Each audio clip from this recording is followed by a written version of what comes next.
Welcome to The Educated Trader. I'm Dr. Alex Mosley, and I'm going to take you through the very basics of trading principles, starting with how do we read a price chart? Like any skill, it'll take time and effort, but my goal is to take away the confusion as we go along and hopefully speed up your learning. In this course, we're going to review what I see as the fundamentals for understanding trading. This is the stuff we need to become familiar with before we even start thinking about how to trade. We won't make very good traders if we rush in without some understanding of the terrain. We'll be looking at how price movements are represented on charts. In other words, how we should read these charts. Now, the charts are like maps, and without that map reading skill, we won't know what we're doing or what's been happening.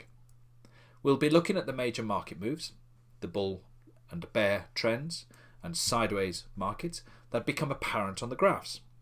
Then we'll introduce some basic indicators, support and resistance lines and channels. Now in this tutorial we're going to have a look at how prices can be represented on our screens. Our broker screens offer a representation of market action, which is in turn filtered by our broker to give us a sense of price movements. In viewing a price chart, we are not looking at the market in its entirety, just as the perspective we may have of standing in the middle of a busy street market can only give us a sense of what is going on, but never true knowledge. Likewise, watching a broker screen gives a sense, but not the whole truth. Now that aside, what is more important for us is working with a representation that we prefer. Let me introduce to you some different representations of price movements. Then we'll look at the important concept of fractals, which sounds funky, but it just means reviewing markets through different time frames, looking at different patterns, and how we can find patterns within patterns.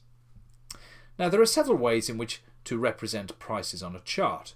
We'll briefly look at some of those before going on to the meatier review of what prices are seen to be doing, with a focus on the popular candlestick representation. We shall then review price movement from the different time frames. So here's a price chart showing the movement of a market over a period of time and coloured to exhibit whether the market moved up or down at the end of the period relative to its open price. We're going to go into more detail about that in a moment. Alternatively, we can see the same chart without colours, but perhaps removing the colours makes it more difficult to see what is happening on the market. As we can see, a completely greyed out chart is more difficult to read in some respects, although the movements still remain obvious.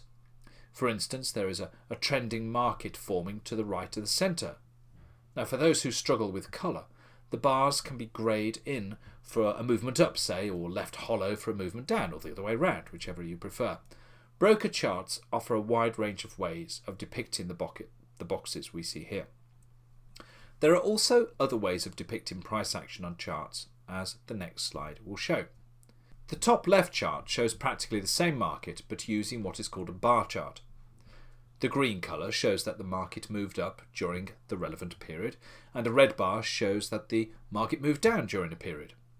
Now if you look closely, the notches on the left show at what price the market opened, and on the right at what price the market closed. The next graph, the bottom right, shows a line chart, again indicating practically the same market moves, but in this case showing it as a simple line, coloured for convenience to exhibit where the market has moved up and red for when it has moved down. For the purpose of this course, we will be using the traditional candlestick chart, with green candles for a period that moved up from the opening price and red candles for a period in which the market moved down from its opening. But let's have a quick look in more detail at what the candlestick is actually showing. Here we can break down a candle bar to see that it has a market opening identified at the bottom of the box and the market close at the top of the box. This is an up candle or a bull candle, which is shorthand for representing the market for whatever this is as having closed higher than when it opened. Now the candle represents a specific period of price action. This could represent, say, 5 minutes or 60 minutes or a whole day or even a week. We define the period by what's called the time frame that we are looking at, such as the 15-minute, which means that we expect this candle to finish its formation in 15 minutes, before a new candle is opened. Now, for those who've done the so-called box and whisker plots in statistics at school, this is the same, except that it is vertical rather than horizontal. Now, the two whiskers, or the tails, or the wicks of the candle, show the entire price range that the market makes during this period. The top of the candle wick shows the highest price, and the bottom the lowest price during the period, giving us the range. And just note something important here. This market's price fluctuated from the high to the low and ended up finishing higher at the end of the period than when the period opened. The opposite is true for a red candle, which is also called a down or a bear candle.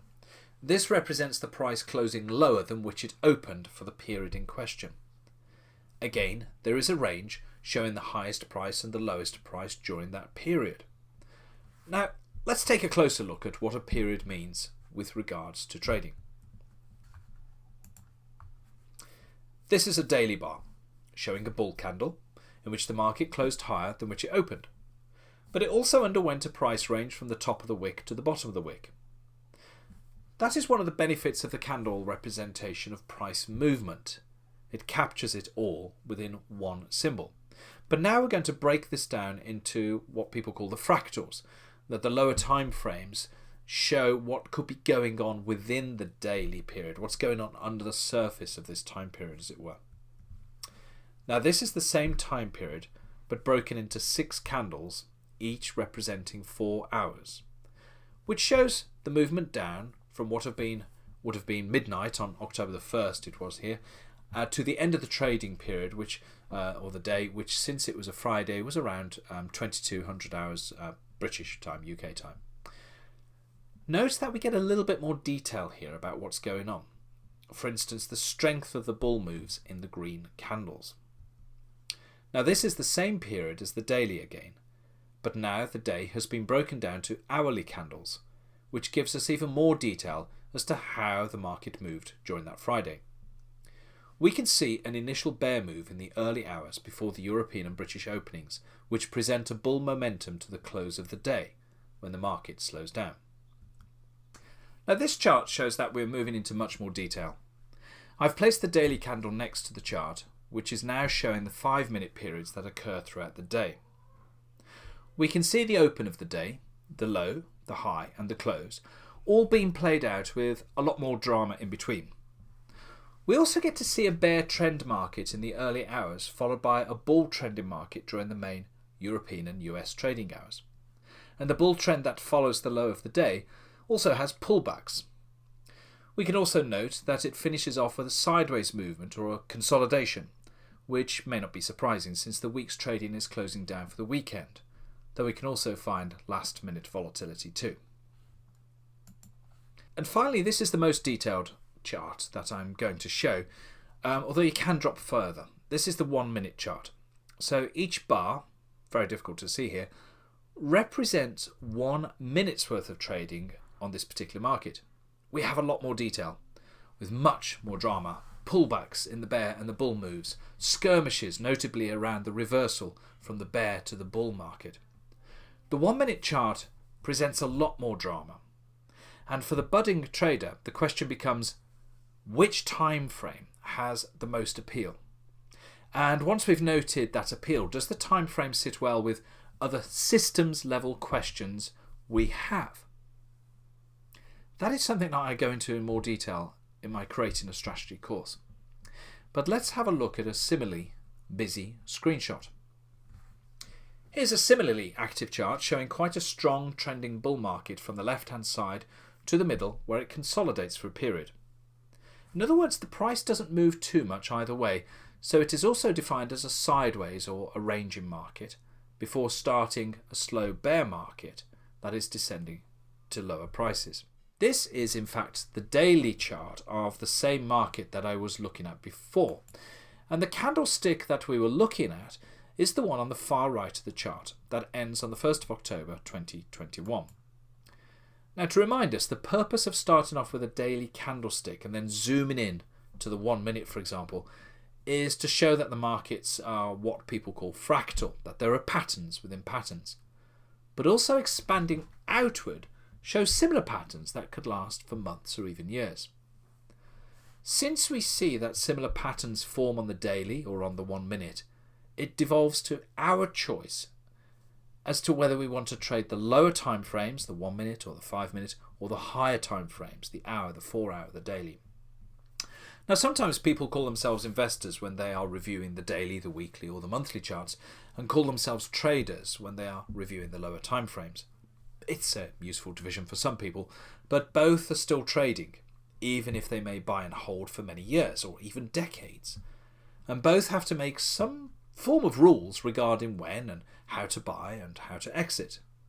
Now, this is a bit different from joining a pension fund in which our monthly payment is thrown into the markets midstream on practically the same day each month.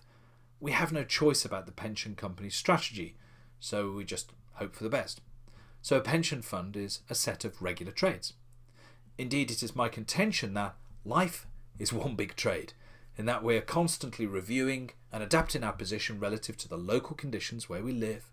And although that may sound mercantile, commercial, businesslike, I also prefer to see it as including our values and how at times our values may improve or sync with what we believe and how we should be living life. Let's have a fun tangent for a moment.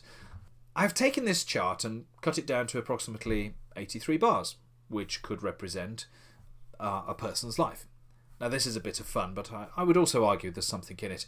I've added in the ages based on 7-year cycles that Aristotle, the Greek philosopher, thought were important in a person's life. For the first few years, this person had a happy time, and then perhaps went to school and things were a little bit rocky, picking up a little bit until the age of 14, let's say, and it was downhill as a teenager all the way to their exams, followed by the relative ups and downs of their 20s. Now, not until they're about 30-odd, when let's say they meet the partner of their life and they finally get their head around what a career and responsibility mean. Life took off at that point. Yes, there were still ups and downs. The life path is never straight. And they die on a high, even though they collapse a little bit just before getting one last burst of energy and then croaking out. We could summarise this from a trader's point of view as having early years of consolidation or ranging, and then having some excellent bullish years of life with the usual setbacks, but certainly ending on a high. What a good life that could be. Well, that was for a bit of fun. Let's dig in a little bit more and have a look at the patterns that we generally look for when considering market action. But first of all, a quick recap. Trading charts present patterns within patterns. Here is the daily candle, the 4-hour and the hour chart, all nested in the daily candlestick to the left. It's an overall bull candle, since it closes higher than it opened, but on the lower charts we witness a bit more drama, a bit more movement that may be tradable for us, depending on our system and strategy. Now, in the next video we'll be looking at the major types of market movements, the bull, the bear and the sideways markets. Thank you for listening. I'm Dr. Alex Mosley.